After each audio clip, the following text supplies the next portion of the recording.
저번 영상에서 2주 동안 당근을 이렇게 먹었더니 의사들도 깜짝 놀랍니다.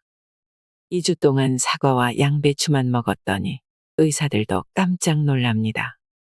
2주 동안 상추를 매일 먹었더니 의사들도 깜짝 놀랍니다. 라는 주제로 조승우 한약사의 완전 배출을 소개해 드렸는데요.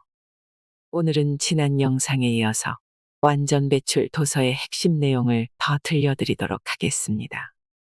현재 조승우 한약사의 채소 과일식 관련 영상이 큰 인기를 얻고 있고 완전 배출 도서가 건강 분야 베스트셀러로 굳건히 자리 잡고 있는 것은 그만한 이유가 있지 않을까요?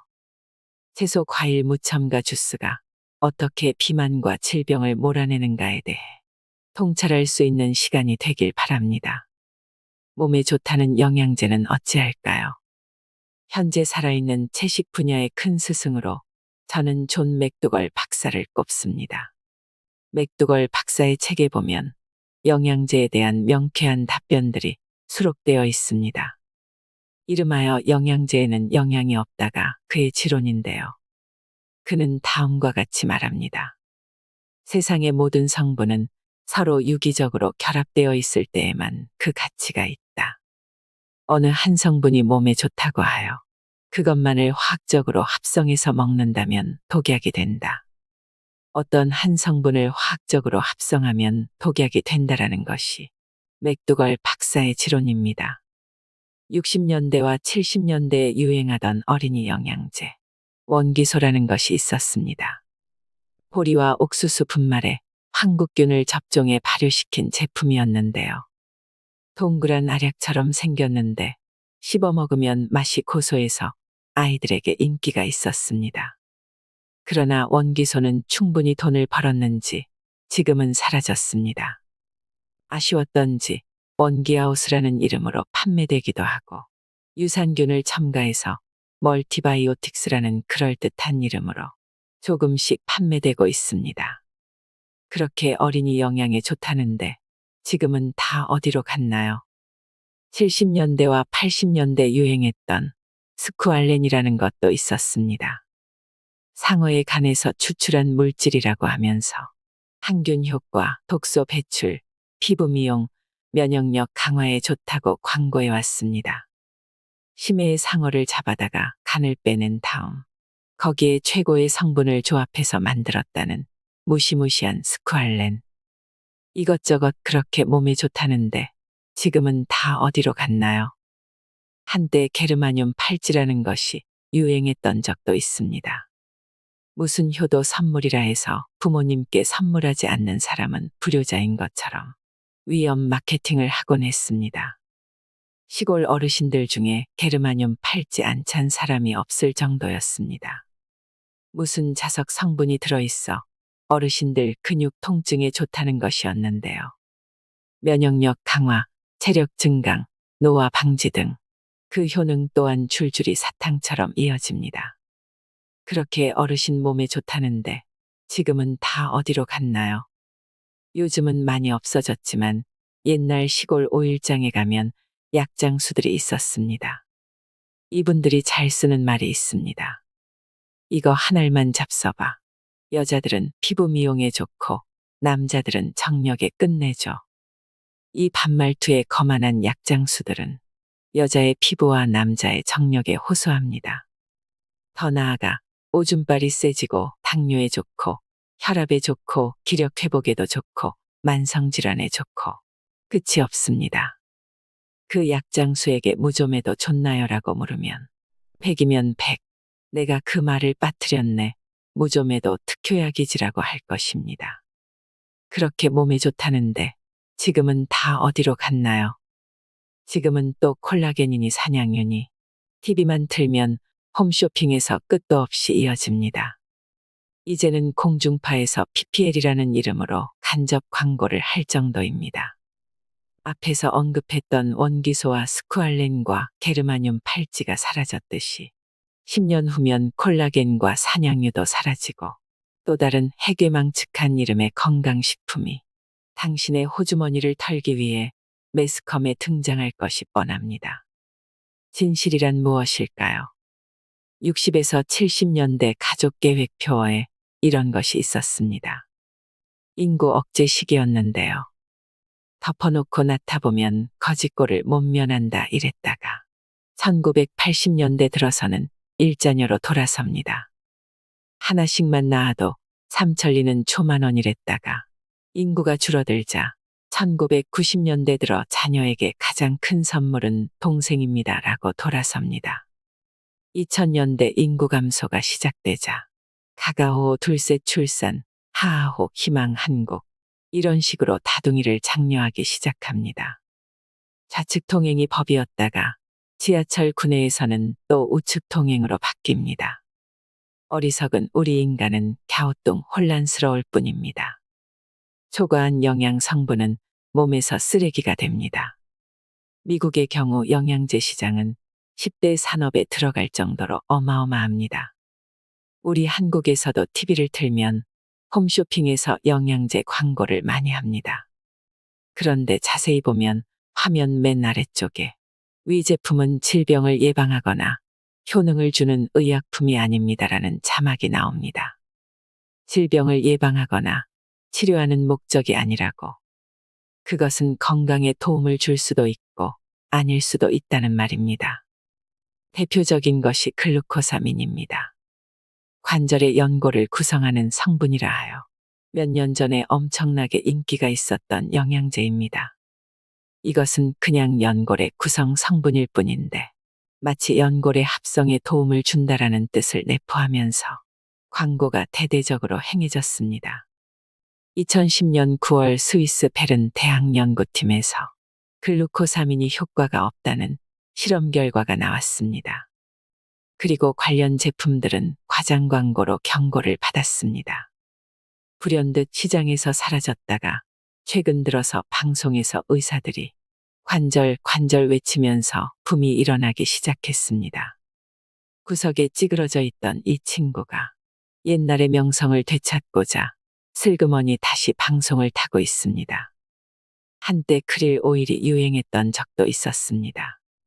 크릴이란 일종의 동물성 플랑크톤의 일종으로 아주 작은 새우, 즉 크릴새우라고 생각하시면 쉽습니다. 이 크릴새우에서 짜낸 후 정제한 기름이 크릴 오일인데요. 힘센 고래가 먹으니 사람도 힘이 세진다는 발상일까요? 그렇게 생각하면 힘센 소가 먹는 들풀은 왜 생각을 못하는 것일까요? 그렇게 생각하면 엄청난 힘을 가진 하마가 먹는 늪지대의 풀은 왜 생각하지 못하는 것일까요? 우리 호모사피엔스가 고래의 먹이인 크릴새우까지 눈독을 들인 결과는 처참합니다. 크릴새우는 처음에 건강기능식품으로 시작되었습니다. 그러나 신장에 염증을 일으킨다는 사실이 확인이 되어 퇴출되었습니다. 시간이 흐른 후에 가공식품으로 판매하기 시작합니다. 건강기능식품 크릴새우가 신장에 염증을 일으키는데 가공식품 크릴새우는 염증을 일으키지 않는다는 말입니까? 앞뒤가 전혀 맞지 않는 세계가 영양제의 세계입니다. 어떤 하나의 영양 성분은 또 다른 성분들의 지원이 있을 때만 효력이 발생합니다. 무슨 말인가 하면 칼슘이나 칼륨이나 비타민C나 비타민 D나 단백질이나 지방이나 탄수화물이나 모두 서로 조합이 되었을 때만 효력을 발휘한다는 말입니다. 어떤 한 성분을 화학적으로 합성하면 독약이 된다라는 맥두걸 박사의 명제를 생각하면 아르키메데스가 목욕탕에서 부력의 원리를 발견하고 유레카를 외친 것처럼 고민이 해결되리라 확신합니다. 인간의 몸에는 소위 최소의 법칙이라는 것이 존재합니다. 어떤 성분, 단백질, 비타민, 미네랄 등이 충분히 흡수되면 나머지 것들을 배출시키려 노력한다는 법칙입니다. 자동차에 기름을 넣어 보십시오. 가득 찼는데도 계속 넣으면 넘쳐서 자동차를 더럽힐 뿐이고 당신은 그것을 닦아내려고 한바탕 소동을 벌일 것입니다. 과유불급, 지나친 것은 부족한 것만 못한 법입니다. 몸도 마찬가지입니다. 필요 이상의 성분이 들어오면 똑같은 일이 발생합니다. 다시 말해 초과한 것들은 몸에 해로운 쓰레기가 된다는 말입니다. 그것을 제거하기 위해 엄청난 에너지가 소모될 뿐입니다. 또한 그 과정에서 간과 신장에 엄청난 부담을 지웁니다. 생명이 제거되고 가공 처리되고 변형된 것들은 먹지 않으면 그만입니다. 건강은 알약이나 분말에 담겨 있지 않습니다. 건강은 절대 5초 만에 입에 넣어서 공짜로 획득할 수 있는 것이 아닙니다. 비타민 D는 5분 동안 햇볕을 쬐면 충분합니다. 우리 모유에는 비타민 D가 거의 없습니다. 아기에게 비타민 D가 거의 필요하지 않기 때문이라는 사고의 전환이 중요합니다. 아기는 엄마의 품에서 일정 기간 젖을 먹기만 하면 될 만큼의 비타민 D가 필요하기 때문입니다. 일부 의사들이 모유를 먹는 아기들에게 비타민 D 보충제를 먹이길 권하는데요. 이것은 거의 폭력에 가깝습니다. 갓난아기에게는 그만큼의 비타민 D만 필요하기 때문에 모유에 그 성분이 적은 것입니다. 비타민 D는 햇볕을 하루에 5분만 쬐어도 저절로 합성됩니다. 1살, 2살이 되면 그만큼의 비타민 D가 더 필요한데요. 조금 자라 햇볕을 쬐면서 아장아장 걸을 때 저절로 합성됩니다. 빈틈을 파고드는 영양제 회사에 처절한 노력이 안쓰럽습니다. 이 제품은 질병을 예방해주는 약이 아니다라고 스스로 고백하는 문구가 있음에도 불구하고 사람들은 건강해지려고 먹는다. 질병을 예방하려고 먹는다라고 말합니다. 영양제 회사들은 FDA 승인 추출물이라고 광고하는데요. 사람들은 FDA가 승인했으니 좋은 거겠지. FDA가 거짓말을 하겠어 하면서 구입합니다. 정말 놀라운 것은 FDA에서 승인한 후에 취소하여 회수하는 사례가 어마어마하다는 사실을 아는 사람은 거의 없습니다. 비타민의 경우는 더 심합니다. 비타민제는 원래는 종합 비타민이 먼저 나왔습니다. 미국이 선두주자였는데 가장 먼저 퇴출당했습니다. 종합 비타민의 부작용이 확인되었기 때문입니다. 제약회사의 연구비 지원을 받는 학자들이 몸에 좋다는 논문을 집필했지만 제약회사의 연구비 지원을 받지 않는 비영리단체들은 위험하다라고 결론을 내렸습니다. 종합 비타민을 먹었더니 사망률이 더 올라갔다는 결과까지 발표합니다. 그러나 어마어마한 이익을 가져다주는 시장을 미국의 제약회사들은 포기할 수가 없었습니다. 그들은 결국 비타민 A, B, C, D 이렇게까지 마구 분리하여 제조한 후 영업을 하기 시작했습니다. 상업자본주의는 상품을 끝없이 분화시키면서 확장하는 경향이 있습니다. 장담합니다만 앞으로 비타민은 계속해서 분화될 것입니다. 비타민 B만 해도 B6가 나왔고 B12가 나오지 않았습니까? 앞에서 말씀드린 것처럼 우리는 프로그래밍되어 그들의 논리에 끌려다니기 시작했다는 말입니다.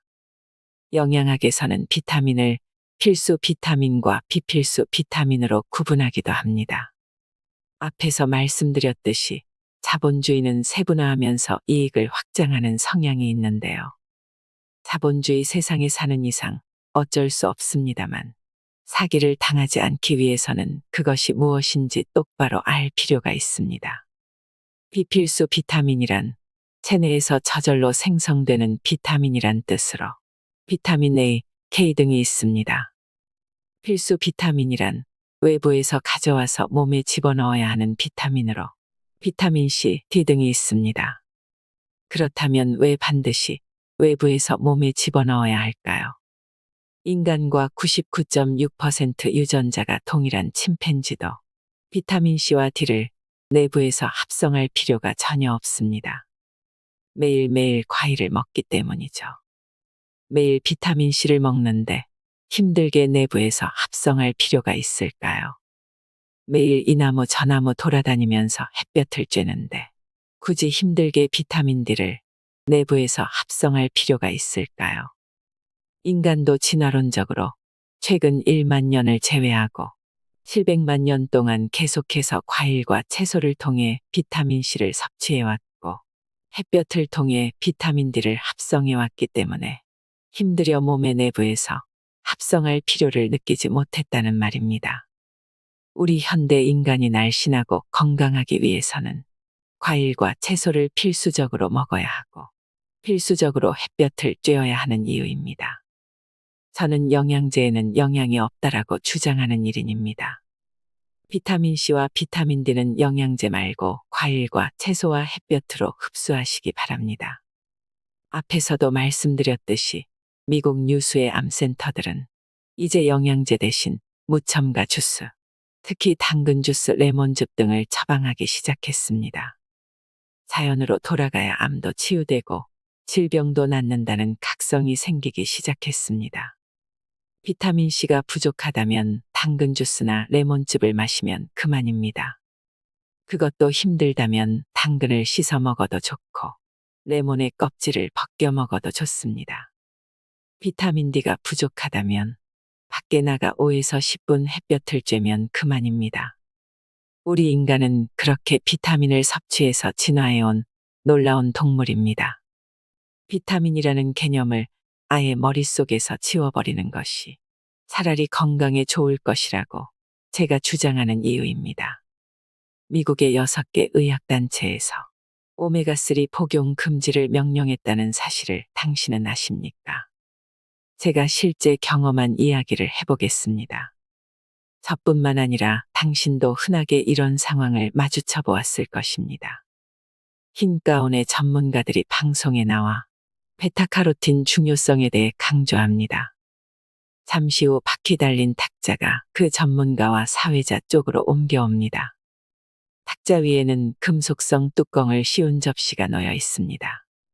베타카로틴 등의 항산화 성분과 함께 비타민이 듬뿍 든 음식인데 무엇인지 맞춰보라고 합니다. 모두가 고개를 갸우뚱거릴 때 사회자가 뚜껑을 열자 접시 위에 보랏빛이 도는 가지 몇 개가 나타납니다. 우리가 흔히 먹을 수 있는 베타카로틴의 보고라고 말합니다. 교통비 몇 푼을 받고 청중석에 앉아있는 아주머니들이 감탄사를 연발합니다. 저는 이 장면을 보고 아연실색했습니다. 가지에는 물론 항산화 성분인 베타카로틴과 각종 비타민이 풍부합니다. 그러나 모든 비타민과 유기미네랄은 약섭시 70도 정도에서 거의 모두 사망합니다. 가지를 생으로 먹을 수 있는 사람은 거의 없습니다.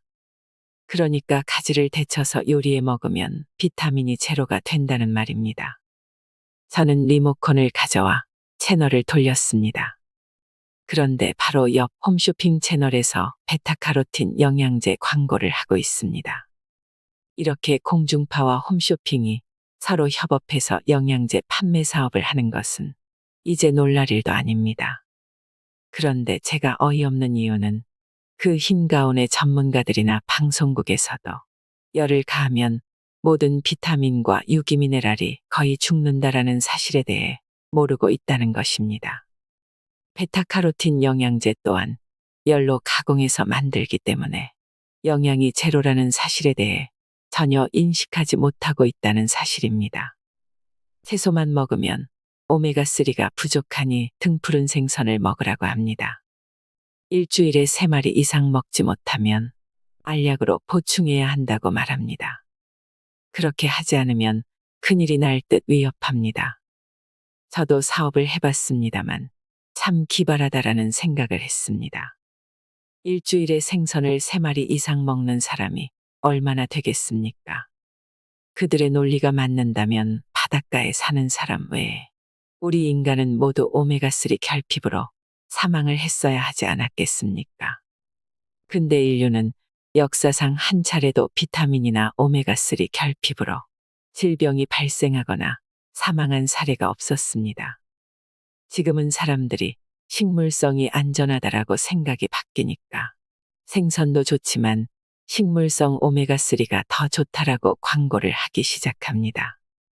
그들의 노력이 참으로 안쓰럽습니다. 오메가3 영양제는 몸에 나쁜 콜레스테롤과 중성 지방을 없애주고 혈액 순환을 개선해주는 것으로 알려져 있습니다. 홈쇼핑에서는 오늘도 분자 구조가 어떻고 EPA가 어떻고 DHA가 어떻고 알 수 없는 용어로 어리석은 우리 인간을 혼란에 빠뜨리고 있습니다. 저는 영양제에는 영양이 없다고 주장하는 일인인데요. 제가 그런 말을 하면 여기저기서 각종 비난이 쏟아집니다. 심지어 채소과일식을 매일 실천하시는 분들도 오메가3는 먹어야겠지요라고 제게 묻습니다. 집집마다 영양제 한 박스 정도 없는 집이 없습니다. 앞에서도 말씀드렸습니다만 영양제 시장은 미국 10대 산업 중에 하나입니다. 단언하기는 힘듭니다만 대한민국도 곧 미국처럼 영양제가 거대 산업이 될 것입니다. 그만큼 사기를 당하는 사람들이 많다는 말인데요. 한 번 사기를 당하는 사람이 계속 사기를 당하기 마련입니다. 그런데 최근 미국 심장학회 저널에서 2023년 만성 관상동맥 질환 환자 관리를 위한 보고서를 공개했습니다. 한마디로 말하면 미국 의학계에서 공식적으로 오메가3를 절대 먹지 말라는 공식 보고서를 발표한 셈입니다. 미국 심장협회와 미국 심장학회 등 6개 단체에서 공동으로 연구에 참여해 발표한 것입니다. 주목할 만한 것은 오메가3의 효과에 대해 심혈관 질환 예방에 건강학적 이점이 전혀 없다는 점을 분명히 밝혔다는 사실입니다. 이점이 없으니 당장 그만두라며 사용 중단을 권고했습니다.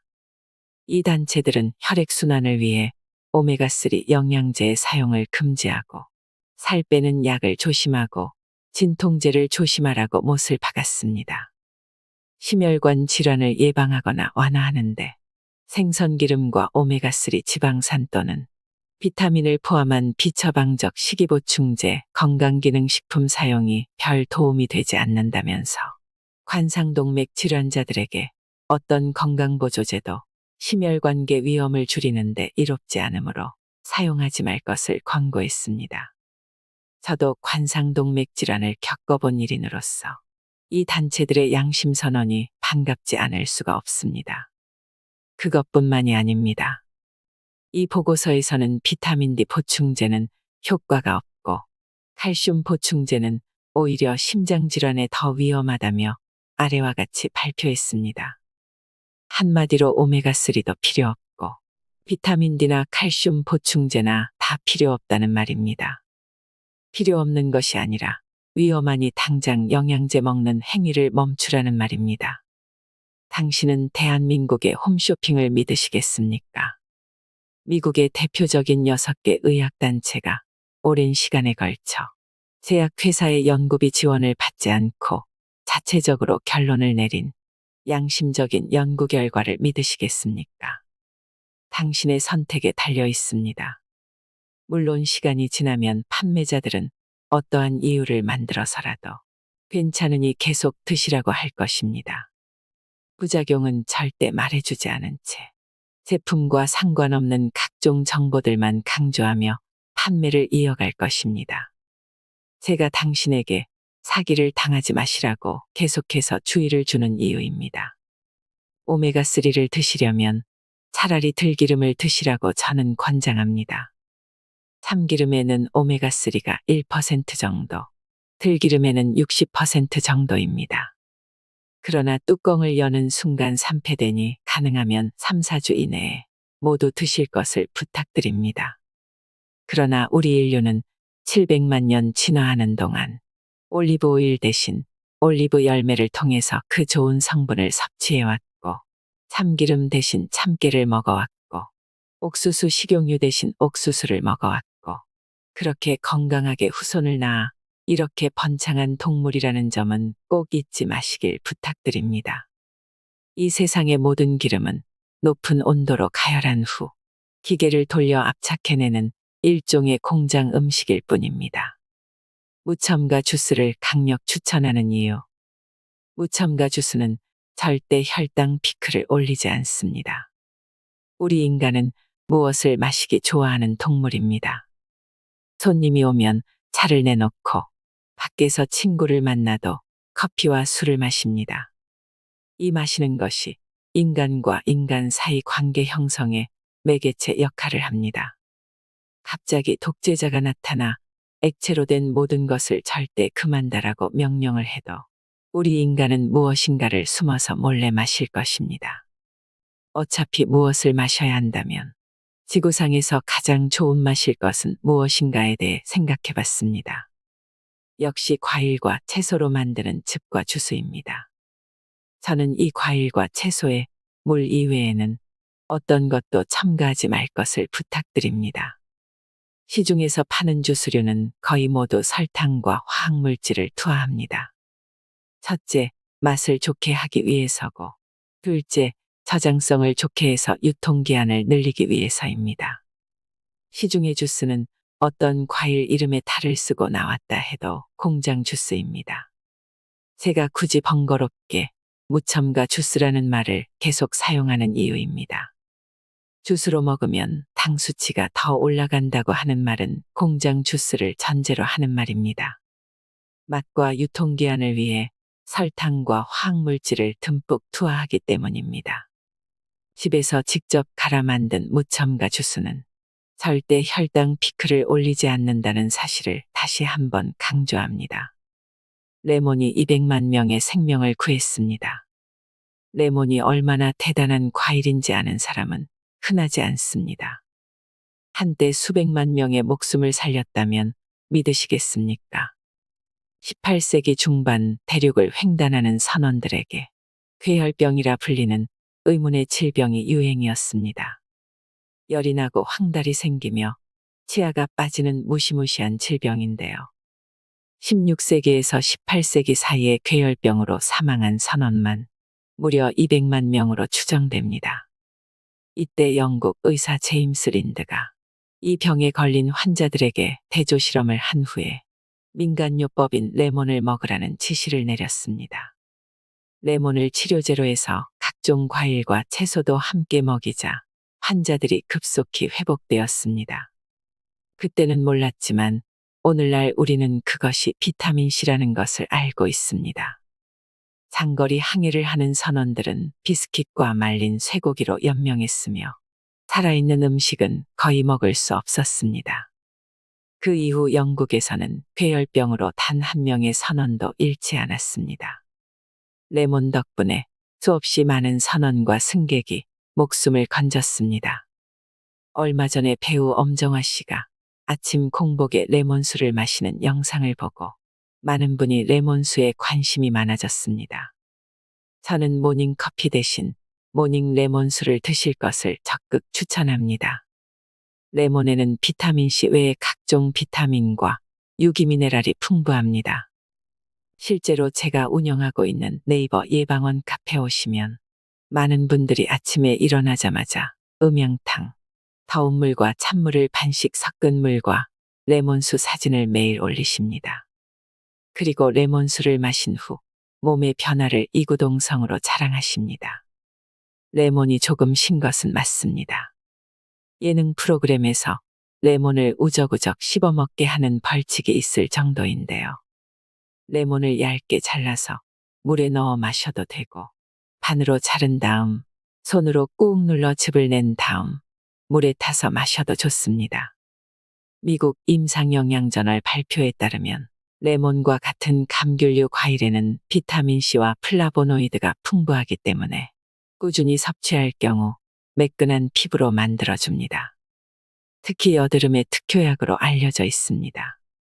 레몬의 항산화 성분인 리모넨과 카테킨이 간에 쌓인 독소와 산소 쓰레기를 배출해주기 때문에 간의 부담도 덜어줍니다.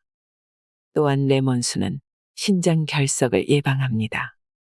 칼슘 등이 뭉쳐서 결석이 되는데 크기가 작으면 소변으로 배출되지만 그렇지 못하면 결석이 생성됩니다. 즉 콩팥에 돌이 생기는 것입니다. 레몬에 함유된 구연산이 옥살산 칼슘 축적으로 생기는 신장 결석을 막기 때문인데요. 실제 레몬수를 마신 사람은 마시지 않은 사람보다 신장 결석 발생 비율이 훨씬 낮았다는 연구 결과도 계속 발표되고 있습니다. 이외에도 레몬수는 체내 지방의 증가를 억제하기도 하는데요. 미국 오클랜드 어린이 병원 연구팀이 173명의 과체중 여성을 대상으로 측정한 결과 레몬수를 많이 마신 사람의 체중과 지방이 그렇지 않은 사람보다 현저하게 감소한 사실을 확인했습니다. 섬유질이 많은 반면 포화지방과 콜레스테롤은 전혀 없는 다이어트 식품 중 최고입니다. 레몬이 우리 몸을 산성화시키고 위장 장애와 역류성 식도염을 발생시킨다는 누명을 쓰고 있습니다. 또한 치아를 부식시킨다는 어처구니 없는 누명도 쓰고 있습니다. 계속해서 강조드리지만 레몬은 우리 몸을 알칼리성으로 균형 잡아주는 식품이지 산성화시키는 식품이 아닙니다.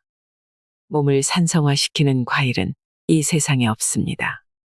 그런 과일은 애초에 인류가 먹을 수가 없었고 당연히 인류가 배제시켰을 것입니다. 어떤 전문가는 구연산 성분이 속을 쓰리게 한다고 하고 어떤 전문가는 몸에 좋다고 말합니다. 저도 물론 사람들을 설득하기 위해서 이것은 어떤 성분 때문에 몸에 좋다고 말을 하긴 합니다. 그러나 살아있는 과일, 특히 레몬의 경우 단순히 구연산이나 비타민C와 같은 단일 성분만을 우리가 먹는 것이 아닙니다. 각종 성분이 서로 협력해가면서 우리 몸을 이롭게 한다는 말입니다.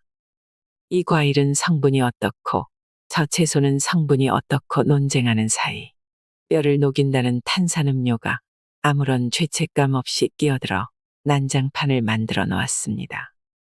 완전 식품인 레몬을 먹으면 치아가 부식된다면서 콜라는 얼렁뚱땅 먹게 만드는 부모들이 부지기수입니다. 모닝커피 대신 모닝 레몬수로 시작하십시오. 레몬수를 만드는 방법은 아주 간단합니다. 일단은 껍질을 잘 씻으신 다음 얇게 잘라서 그냥 바로 물에 타서 드시면 됩니다. 그러면 물의 양과 레몬의 비율을 어떻게 맞춰야 하나 궁금하실 텐데요. 물 500ml 한 컵에 레몬 반쪽이 가장 적당합니다. 일반 크기의 레몬 한 알에 1리터 비율이 적당한데 드셔보시고 레몬의 양을 늘리거나 물의 양을 줄이거나 하시면 됩니다. 레몬수가 좋다고 해서 하루에 2리터 이상 강박적으로 드시면 위에 탈이 날 수 있으니 오전에 한 컵, 오후에 한 컵 이런 식으로 조절하시면 됩니다.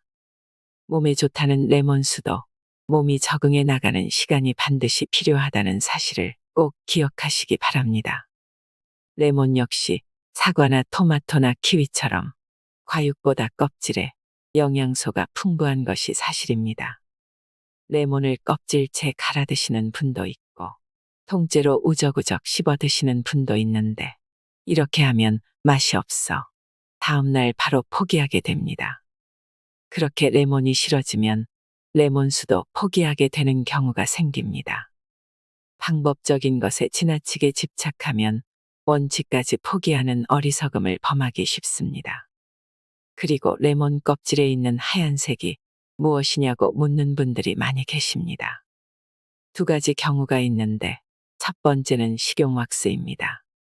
유통 과정에서 색이 변할 수도 있고 수분이 날아가는 현상을 막기 위해 식용왁스로 코팅하는 것인데 몸에 크게 해롭지는 않습니다. 두 번째는 포도당입니다. 귤이나 오렌지 같은 경우도 과육의 당분이 밖으로 빠져나와 마르는 과정에서 생기는 것인데요. 귤이나 오렌지에서도 같은 현상이 일어납니다. 이 두 가지 모두 깨끗이 씻거나 껍질을 벗기면 전혀 해롭지 않으니 안심하시길 부탁드립니다. 가끔 무첨가 주스를 만들 때 거품이 생기는데 좋은 것인지 나쁜 것인지 묻는 분이 계십니다.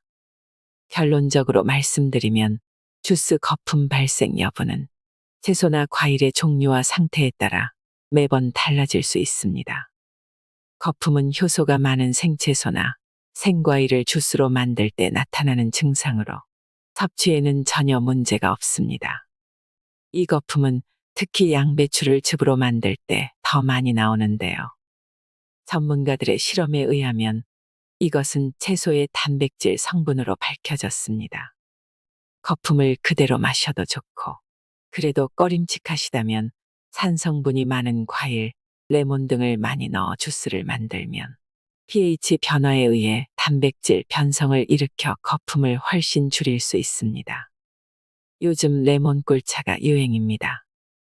레몬에 꿀을 넣고 생강까지 넣어 차로 마시는 사람도 늘었습니다. 저는 가끔 꿀에 대해 생각합니다. 벌들이 애써 모아둔 저 벌들의 식량을 인간이 강탈하는 것이 옳은 것이냐라는 생각을 하게 되었습니다. 그 벌들은 야생으로 돌아다니면서 꽃들을 수정시키는 위대한 일을 하고 있습니다. 가령 다람쥐가 겨울을 나기 위해 다람쥐 굴에 숨겨둔 도토리를 묵을 만든답시고 강탈해 가면 다람쥐는 무엇을 먹고 살겠습니까? 가령 달팽이 요리가 맛있다고 논바닥에 달팽이를 싹쓸이 한다면 개구리와 까치는 무엇을 먹을 것이며 그 개구리를 먹는 백로는 어찌 살 수 있겠습니까? 자연은 서로 다 연결되어 있는데 인간의 욕심은 끝이 없어 안타깝습니다. 얼마 전 우리나라 꿀벌이 작년에 비해서 40%나 사라졌다는 기사도 읽었습니다. 지금의 꿀이 과거의 천연 꿀이 아닌 것도 사실입니다. 설탕물을 먹여 키운 벌들에게서 채취한 사양꿀이 범람하는 것도 사실입니다. 그럴 바에야 저는 굳이 꿀을 섞어 드시지 말고 순수 레몬수를 드시라고 말씀드립니다. 레몬으로 충분한데 대단한 맛을 내겠다고 요란하게 섞어 마시지 말라고 말씀드립니다. 그럴 돈이면 차라리 유기농 레몬을 사는데 보태시라고 말씀드리고 싶습니다. 아침에 일어나 모닝커피 대신 레몬수를 마시는 것은 술과 시끄러운 음악 속 클럽에서 밤새워 놀다가 아침에 일어나 쇼팽을 듣는 것처럼 몸과 영혼을 깨울 것이라고 확신합니다. 무첨가 주스 최고의 조합, 가 착즙 주스를 소개합니다. 음식에도 궁합이 있습니다. 그래서 삭힌 홍어와 돼지고기 수육을 묵은지에 싸서 먹는 홍어 삼합이 생겨났고 겨울철 고구마에 동치미 조합도 생겨났고 최근에는 치킨에 생맥주를 같이 먹는 치맥도 생겨났습니다. 저 또한 앞서 말씀드린 레몬수도 마셔왔고 사과 당근 주스도 꾸준히 마셔왔습니다. 그런데 어느 날 꼭 남들이 하는 대로 먹어야 하나? 나만의 독특한 레시피는 없을까? 이런 생각을 하게 되었습니다. 그래서 집에서 쉬는 주말마다 과일과 채소를 섞어서 각종 무첨가 주스를 만들어 봤습니다. 오이와 당근을 넣어 주스를 만들어 보기도 했고 샐러리와 사과를 섞어 보기도 했습니다. 이것을 넣으니 맛이 좀 쓰고 저것을 넣으니 맛이 밋밋하고 이것저것 섞으니 별맛도 없고 어느 날 사과나 당근처럼 사시사철 아무 때나 먹을 수 있는 것은 없을까? 이런 생각을 하게 되었습니다. 사과와 당근은 저장성이 좋아 우리가 마트에서 아무 때나 구할 수 있습니다. 물론 요즘처럼 하우스 농사가 발달해서 계절 채소와 계절 과일의 경계가 희미해지긴 한 것도 사실입니다. 그러나 딸기나 수박이나 참외와 같은 과일이나 미나리나 쑥과 같은 채소류 등은 그 계절에만 구할 수밖에 없습니다. 그래서 제가 평소에 간식으로 잘 먹는 양배추는 어떨까 하는 생각을 하게 되었습니다.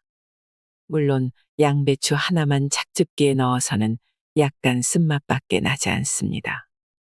그래서 당근과 양배추와 사과를 넣어 착즙을 내보았습니다. 몇 번의 시행착오 끝에 완벽한 조합을 완성했는데요. 당근 1개 더하기, 양배추 4분의 1개 더하기, 사과 2개. 이런 조합의 착즙 주스가 좋았습니다. 그래서 까 착즙 주스라고 부르면 좋겠다는 생각이 들었습니다.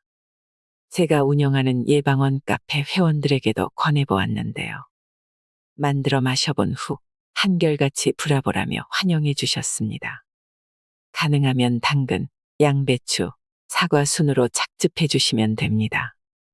ABC 주스가 있습니다. 애플, 비트, 캐럿의 첫 글자를 따서 만든 것이 ABC 주스입니다. 그래서 저는 제가 조합한 주스를 CCA 까주스라 부르기로 했습니다. 캐럿, 캐비지, 애플의 첫 글자를 딴 주스입니다.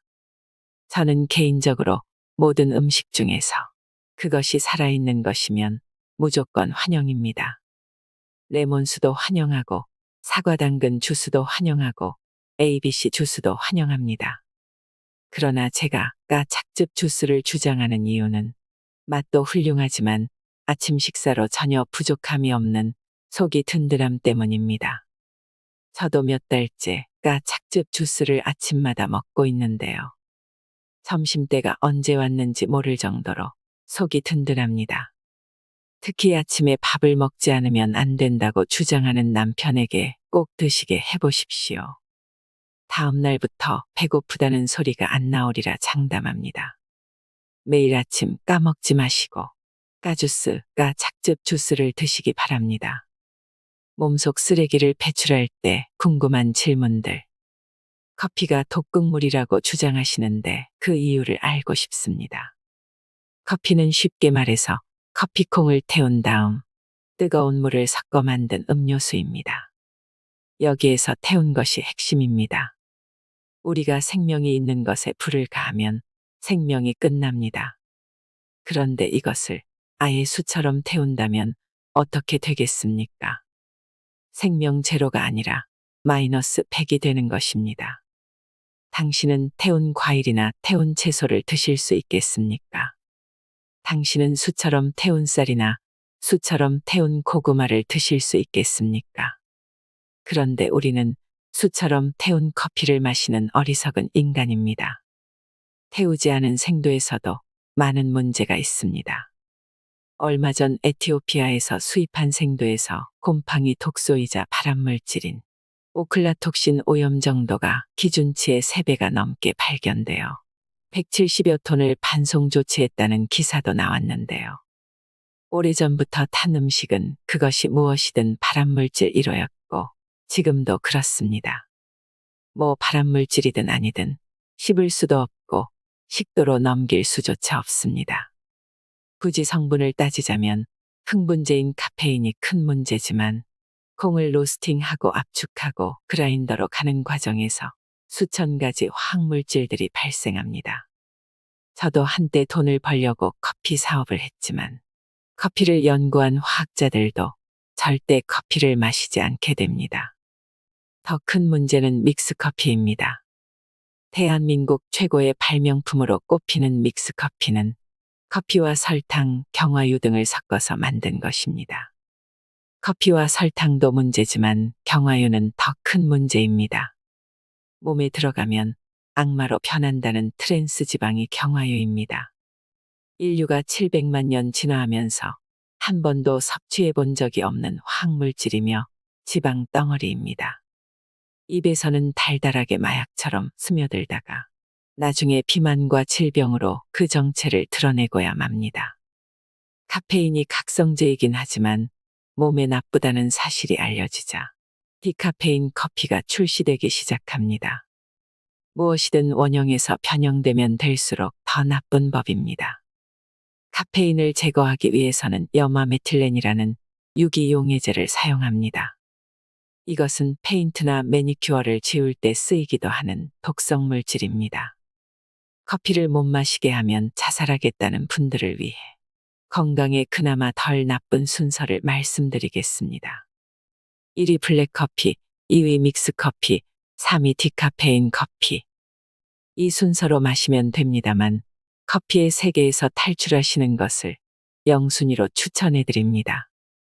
커피를 평소 마시지 않던 옛날 어른들은 그 쓴 것을 왜 마시냐. 가슴이 쿵쿵 뛰어서 못 마시겠다. 잠이 안 온다라고 하시며 거절하십니다. 저희 할머니는 가슴이 뛴다며 바카스 한 병을 다 못 드셨습니다. 화학물질에 반응하신 것입니다. 당연히 어린이들도 문제가 생겨서 커피를 못 마시게 합니다. 그들의 몸이 그만큼 순수하기 때문에 거부하는 것입니다. 그런데 온갖 공장 음식으로 오염된 우리 성인들에게는 미미한 반응이 옵니다. 삶은 개구리 증후군이라는 말이 있습니다. 따뜻한 냄비 속에서 시원하다 좋아하다가 나중에 물이 끓자 자기가 죽는 줄도 모르게 죽어버리는 개구리를 빗댄 말입니다. 여러분은 끓는 물속 개구리가 되지 않으시기 바랍니다. 저희 예방원 카페에 얼마 전 글이 하나 올라왔습니다. 물이 끓자 재빨리 도망쳐 나오신 분인데요. 여기에 글을 소개합니다. 채소 과일식을 실천하고 커피를 끊은 지 4개월쯤 되었습니다. 하루 서너 잔을 안 마시고는 못 베기던 제가 레몬수와 무첨가 주스를 마시면서 과감하게 끊었습니다. 오늘 회사 외부 교육이 있어 갔더니 커피가 나왔는데 혼자만 안 먹을 수가 없어 뜨거운 아메리카노를 한 잔 마셨습니다. 결과는 오후 내내 속이 울렁거리고 토 나올 듯하고 두통도 왔습니다. 채소 과일식을 한 후 항상 9시쯤 잠들어 새벽 4, 5시에 일어났는데 오늘 밤은 11시에 일어나 지금까지 잠을 잘 수가 없습니다. 아직도 속은 울렁거리고 두통이 멈추지 않습니다. 몸이 깨끗해지자 커피의 독성을 알게 된 것일까요? 커피 없이 살게 된 나에게 감사드립니다. 끓는 물 속에서 따뜻하게 온천을 즐기다가 나오신 분의 체험담이었습니다. 자, 당신은 저 냄비에서 나오시겠습니까? 계속 즐기시겠습니까? 당신이 선택하실 차례입니다.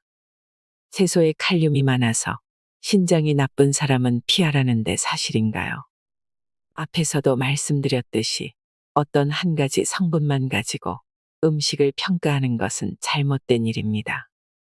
저는 계속해서 산 음식을 먹으면 비만과 질병이 사라진다라는 메시지를 전달하고 있습니다.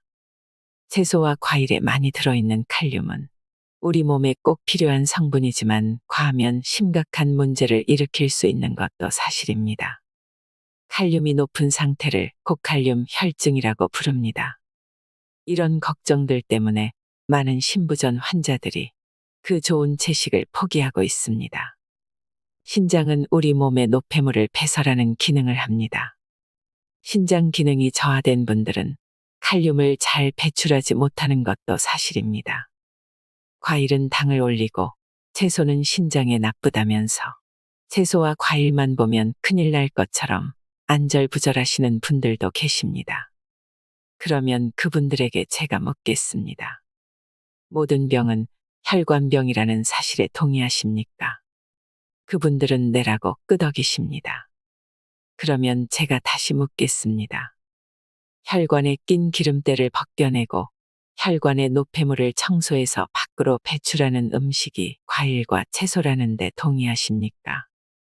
이 책을 거의 끝까지 읽으신 당신은 내라고 고개를 끄덕이십니다.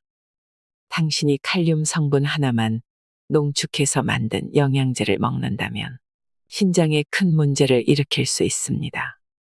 그러나 과일과 채소에는 칼륨 한 성분만 있는 것이 아닙니다. 수많은 유기미네랄과 비타민이 서로 협력해서 노폐물을 제거합니다. 우리나라 70세 이상 노인들의 사망 원인 1위는 폐렴인데요. 이것이 무슨 말이냐 하면 숨을 못 쉬어서 죽는다입니다. 그래서 각종 범죄에서 뚜렷한 사망 원인을 모를 경우 폐질환이라고 판명하는 이유입니다. 그럼 신부전증이란 신장의 기능 저하로 인해 질소와 암물을 포함한 노폐물이 신장으로 배출되지 못하고 체내에 저류되는 상태를 말합니다. 결국 혈관 흐름의 문제입니다. 그래서 병원에서도 신부전증 환자의 사망 원인을 심장을 비롯한 심혈관계 문제로 결론을 내리는 것입니다. 칼륨이 신장 활동에 방해된다고 해서 그것을 예방하는 음식을 먹지 말라는 것은 감기에 걸릴 확률이 1%이니 절대로 등산을 하지 말라는 말과 무엇이 다르겠습니까? 숫자와 증거를 좋아하시는 당신을 위해서 일본 니가타 대학병원의 연구 결과를 말씀드리겠습니다. 20세 이상 성인 2천여 명을 대상으로 횟수로 무려 10년 동안 연구한 결과인데요. 환자의 절반은 신부전증이 없는 환자였고 나머지 절반은 신부전증이 있는 환자였습니다. 10년이라는 기간 동안 모든 환자를 관찰한 결과 신부전증이 있든지 없든지 채소와 과일을 매일 먹는 사람의 사망률이 가장 낮은 결과를 보였습니다. 특히 채소와 과일을 가끔 먹는 사람들의 경우 채소와 과일을 매일 먹는 사람보다 사망률이 무려 26%나 높았습니다. 채소와 과일을 아예 먹지 않은 사람의 경우에는 어땠을까요? 사망률이 무려 60%나 높았습니다. 이것은 아주 충격적인 결과가 아닐 수 없습니다. 칼륨 때문에 채소와 과일을 못 드시겠다면 제약회사와 식품회사의 연구비를 받지 않고 순수하게 자체 연구한 니가타 대학의 연구 결과를 믿지 않으시면 됩니다. 칼륨 때문에 채소와 과일을 못 드시겠다면 무려 10년 동안 2천여 명을 대상으로 남모르게 고생하신 니카다 대학병원의 수고로움을 무시하셔도 됩니다. 이것 또한 당신이 선택하실 일입니다. 여러분, 가장 좋은 아침 식사는 아침 공기와 긴 산책이라는 말을 들어보셨나요? 여기다가 조승우 한약사님이 말씀하신 채소과일식을 곁들이신다면 나이 들어서 아프지 않고 건강하게 오래 살 수 있을 거라 생각합니다. 뭐니 뭐니 해도 건강이 최고입니다. 오늘 영상이 도움이 되셨다면 구독, 좋아요, 알림 설정 부탁드립니다. 여러분 항상 건강하시길 바랍니다. 이상으로 인생의 품격이었습니다. 하루하루 당신의 품격이 더 빛나길 바랍니다.